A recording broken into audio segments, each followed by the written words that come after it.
Olá, sejam bem-vindos e bem-vindas. Hoje nós estamos aqui para falar sobre o Plano de Desenvolvimento Individual, o PDI, certo? Então ele é um documento essencial para garantir a inclusão, né, desses alunos da educação especial, nessa perspectiva que a gente está falando, que é essa perspectiva inclusiva, tá? Então, olha só, esse planejamento é um norte para todo professor, certo? O que acontece? A gente precisa, para a gente chegar a algum lugar, a gente precisa de um planejamento, não é verdade? E o PDI é para isso? O PDI é para que, na verdade, a gente inicie um processo, no caso, vamos dizer, um ano letivo, e a gente tenha a noção da onde a gente quer chegar, tá? Então, ele não é só um documento, certo? Para preencher, né? Não é para isso. Ele vai te auxiliar durante esse ano, para você ver a importância disso. Primeiro, para começar um PDI, a gente precisa, e é uma das primeiras coisas que a gente vai fazer antes desse preenchimento, é conhecer o nosso aluno. Por quê?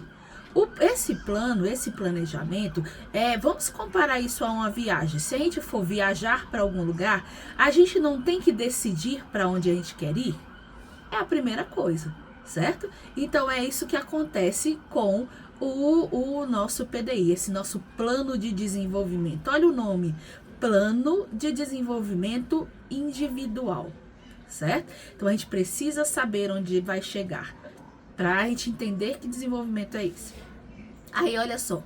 E no final se fala de algo muito importante, é individual.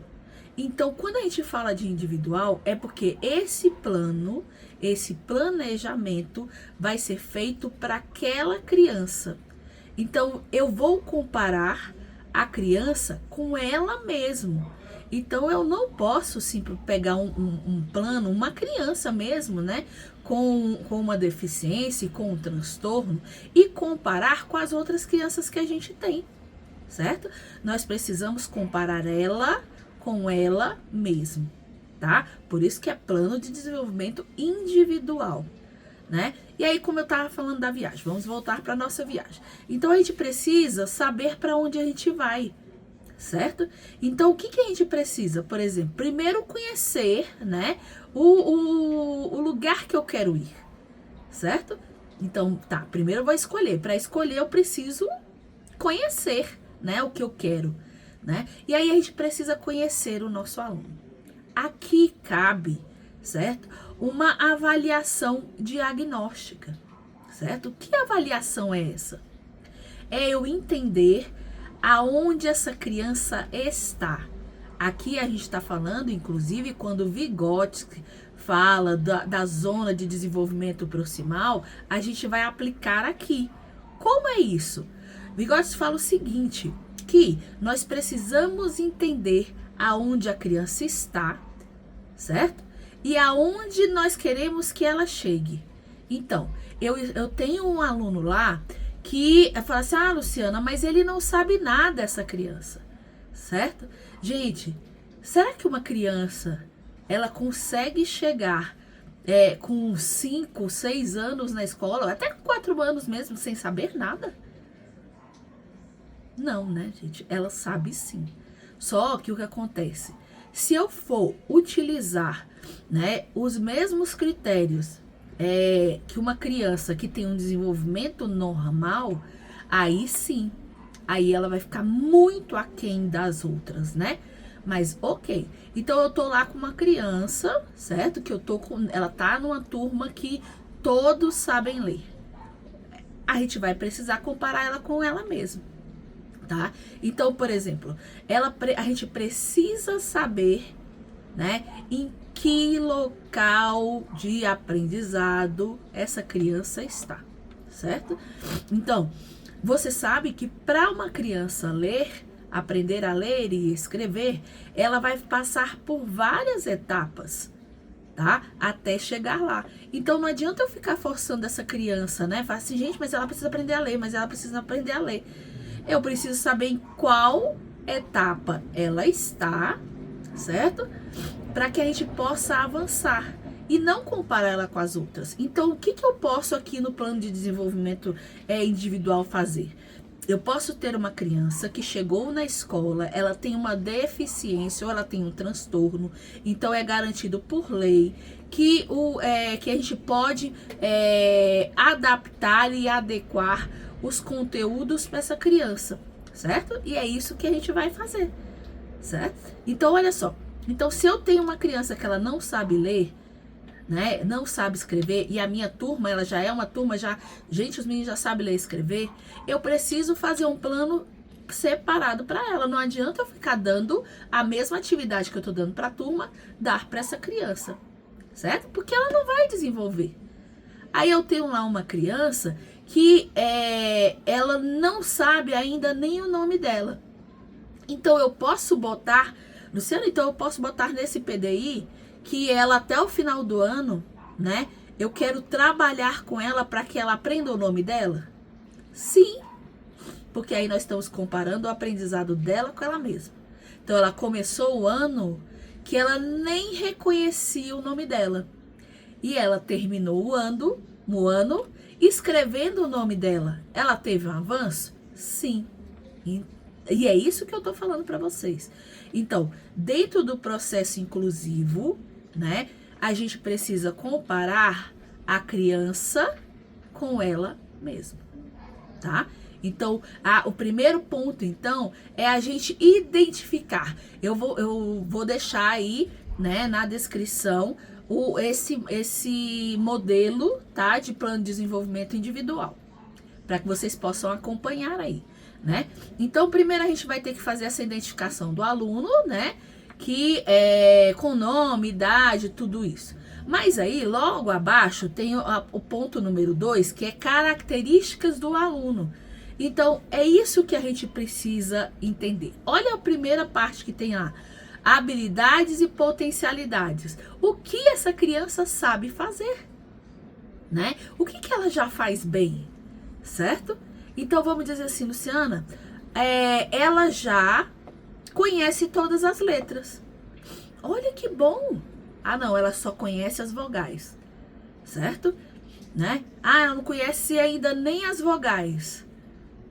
Beleza? Então, por exemplo, olha só. Se eu começo um ano e falo bem assim, olha, ela não... Você tá entendendo que a gente precisa conhecer essa criança? A gente precisa conhecer, a gente precisa saber para onde a gente vai viajar, né? Onde a gente quer chegar, tá? Então, tá. Ela não conhece nem as vogais. Então, poderia ser um objetivo educacional a gente, ao final do ano, que essa criança, ela identifique todas as vogais? Ela já teve um crescimento? Sim. É igual a da turma? Não.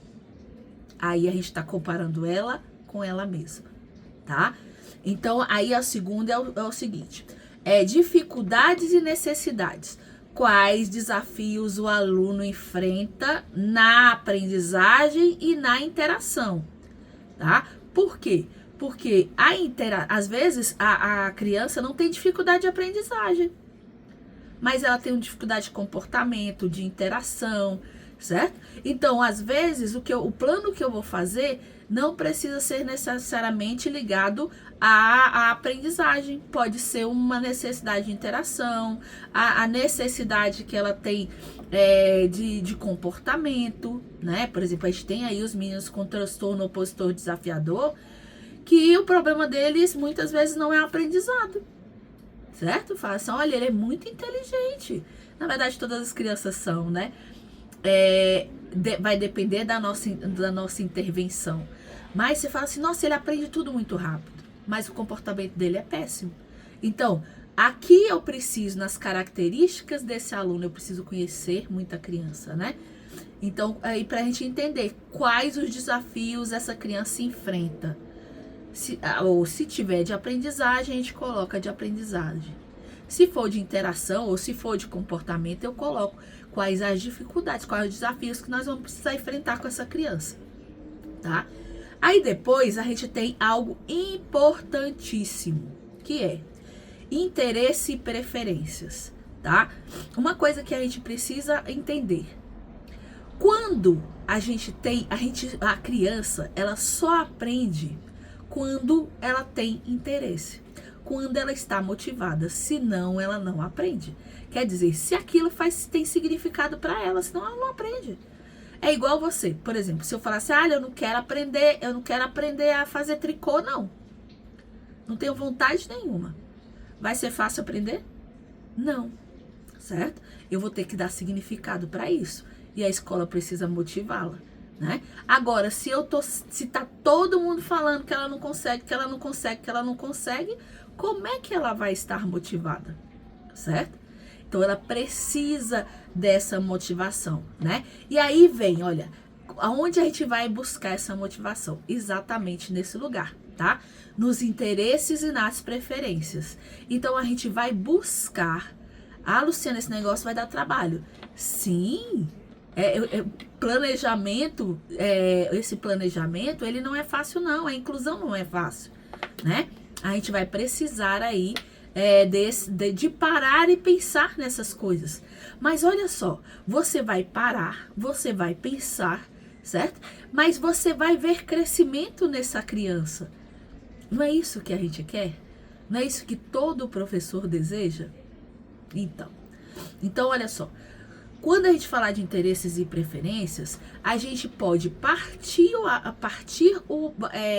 o aprendizado, certo?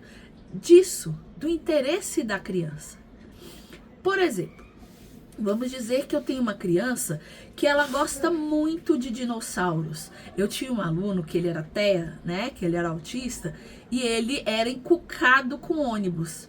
E aí o que a gente fazia? As atividades dele... a gente fazia com coisas que envolvia ônibus, certo? Então, é isso que tá, o que ele gosta de fazer, porque a gente vai buscando o interesse a partir disso. Aí você fala assim, Luciana, ele só vai fazer o que ele quer? Não. A gente pode, certo? Inclusive, se a gente faz sabe do interesse dele, a gente pode usar isso para que ele possa também estar fazendo as outras coisas.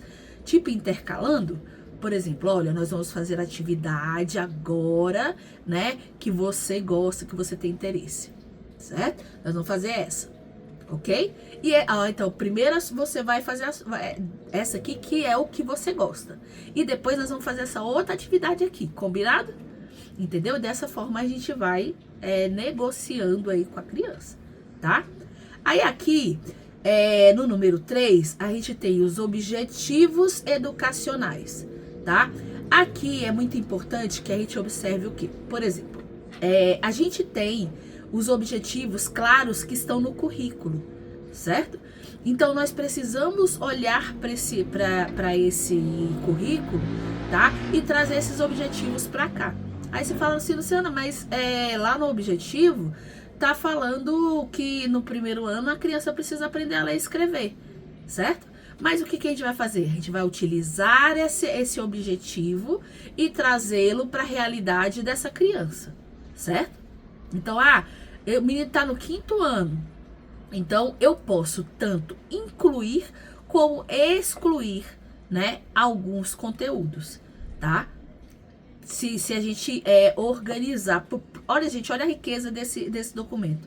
Ele, na verdade, ele vai te dar suporte, inclusive para você falar assim, olha, agora, nesse momento, ela não vai conseguir cumprir esse objetivo. Mas lá eu tenho, por exemplo, trabalho com textos orais. Ela pode participar junto com a turma, por exemplo, quando você conta uma história, quando você tem alguma fala oral, certo? De alguma atividade oral, pode, né? E aí isso a gente vai incluir aqui, certo? Então tudo, aí a gente tem lá, trabalhar a identidade da criança. Então isso ela consegue fazer, então trago o objetivo para cá, entendeu? Certo? Então, todas as habilidades que você tiver lá no currículo, certo? Tanto de curto e de longo prazo, né? Eles precisam estar aqui claros e definidos, tá? Aí a gente tem, olha só, No número 4, a gente tem as estratégias de ensino e adaptações. Então, aqui, eu preciso descrever o que eu vou fazer com essa criança. Então, você está vendo que não pode ser feito de qualquer forma? Não pode, né? E a gente pode usar esse PDI, né? De maneira bimestral, semestral, né? Anual. Eu acho anual que fica muito difícil, certo? Você prevê para todo ano. Eu acho melhor a gente usar ele de bimestralmente, certo? Então, esse bimestre eu vou fazer o PDI dessa criança para ela fazer isso, certo? Que aí a gente vai adaptando também. Então, aqui na metodologia, o que eu vou fazer, que atividades, que materiais, né? Tudo que eu vou fazer de acordo com a necessidade dessa criança, que eu preciso descrever o que eu vou fazer, né? Até mesmo, entende? Para eu entender. Esse aqui é um documento que vai ficar no dossiê da criança. Por quê? O ano que vem, uma outra professora entra, ela pode ter acesso a isso. Fala assim, olha, a professora fez isso e isso com essa criança, certo? E ela pode continuar daí, tá? Então, aqui eu tenho o uso de materiais concretos e visuais, as atividades adaptadas, né? Para os diferentes níveis de aprendizagem, de dificuldade, rotinas estruturadas e previsíveis. Essa questão é muito importante.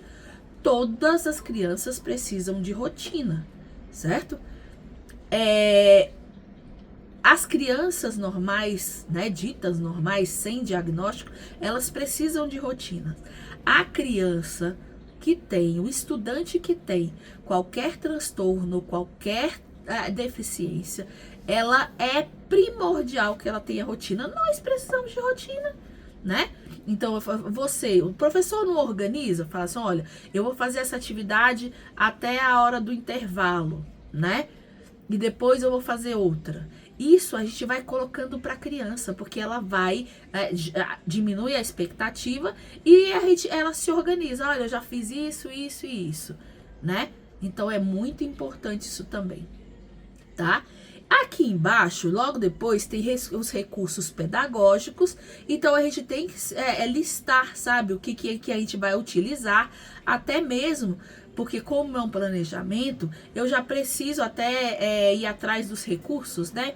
Pedir para quem é o responsável por isso, para estar auxiliando. Até os pais nos ajudam muito nisso, certo?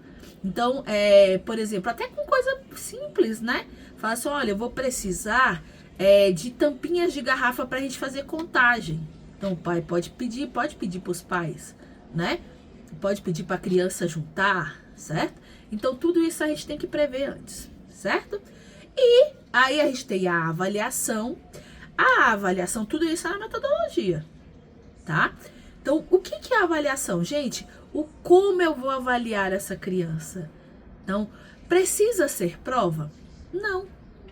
Eu posso avaliar essa criança através aí, ó, coloquei aí, através de registro fotográfico, através de portfólio, através de observação. O portfólio é ótimo, né? A gente vai juntando ali e você vai vendo o crescimento dessa criança. Através de desenho, através de oralidade, né? Então, por exemplo, eu posso fazer a avaliação de uma criança numa prova oral? Né? Não uma prova, né, gente? Na verdade, uma avaliação que eu possa conversar com essa criança, né? E avaliar se ela sabe ou não esse conteúdo? Sim, né? Então, a gente pode utilizar das várias formas de avaliação. E aí, o suporte e acompanhamento, tem aqui quem são as pessoas que estão responsáveis por acompanhar, né? Aqui eu coloquei os professores, o mediador, a equipe multidisciplinar, vocês escrevam, tá? A parceria com a família, essa é importante também. Eu preciso escrever, né? Como que a família vai me ajudar nesse processo e deixar lá escrito, né? E informar a família também, certo? E aí, tem aqui, né? Encontros para revisão do PDI. Então, a gente precisa também, certo? Parar para ver se esse PDI está dando certo. Então é importante também, certo? Que a gente tenha ali tempos, certo? Então de 2 em 2 meses a gente vai olhar, ver se os objetivos foram alcançados, e se não foram, que a gente possa aí redefinir isso tudo, tá? Então eu vou deixar para vocês aí, né, o PDI, tá? Para que você possa acompanhar, né, essa minha fala, certo? E depois em outros vídeos eu vou falar sobre essa questão da avaliação diagnóstica, que é importante a gente fazer, certo? Para que a gente possa estar aí favorecendo o desenvolvimento dessa criança, ok? Então, se tiver dúvidas, pode colocar aí na descrição. Não esqueçam, né, de dar o like se você gostou. Pode compartilhar também. De repente, se você tem outras pessoas que precisam saber, né, dessas informações, certo? Pode compartilhar também, né? E aí a gente fica aí aguardando o nosso próximo vídeo, certo? Com mais informações aí sobre educação inclusiva.